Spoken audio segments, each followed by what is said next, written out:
My little one baby shop போனோம். பிரத்து பரீட்சித்துக்கு சிம்பிளாக ஒரு கிஃப்ட் பால் பாட்டில் எல்லாம் ஒரு 200 150லேயே கிடச்சிது. ரீசனபிளாக இருந்தது. பேசிஃபையரும் வாங்கணும், மினி ஃபேனும் வாங்கணும். My little one baby shop போனோம். பால் பாட்டில் பேசிஃபையர்லாம் வாங்கலான்ட்டு ரீசனபிளாக இருந்தது. எல்லாம் ஒரு 600லேயே பர்ச்சேஸ் முடிச்சிட்டோம். My little one baby shop போனோம். பால் பாட்டில் பேசிஃபையர்லாம் வாங்கலான்ட்டு ரீசனபிளாக இருந்தது. எல்லாம் ஒரு 600லேயே பர்ச்சேஸ் முடிச்சிட்டோம். இன்னும் ஒரு 6 மாசம் கழிச்சு டம்ளர்ல குடிக்க ஆரம்பிச்சிடுவாங்கன்னு நினைக்கிறேன். அதுக்கப்புறம் பேசிஃபையர் இதை நிறுத்தவே முடியல. இன்னும் ஒரு 6 மாசமாவது பழக்கப்படுத்தி அவங்கள நிறுத்திடணும்னு நாங்க பாக்குறோம்.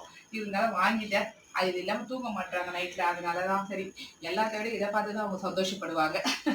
அப்புறம் நிப்பிள், இந்த நிப்பிள் வந்து பரிசு பால் பாட்டிலுக்கு வந்து கடிச்சு கடிச்சு கடிச்சு கடிச்சு ஓட்ட பண்ணிடுறான். அதனால எக்ஸ்ட்ரா நிப்பிள் வாங்கிட்டு வந்துட்டேன் மிமி பிராண்ட்லயே. இது அவங்களோட சின்ன வயசுல வாங்கி கொடுத்தேன். இதை கேட்டுட்டே இருந்தாங்க, திடீர்னு கிடைச்சிது. ஹாப்பி ஆயிடுச்சு. Mini fan. அதனால இப்ப சர்ப்ரைஸா இருக்கும். அவங்க எழுந்தோடனே ஹாப்பியா இருப்பாங்க.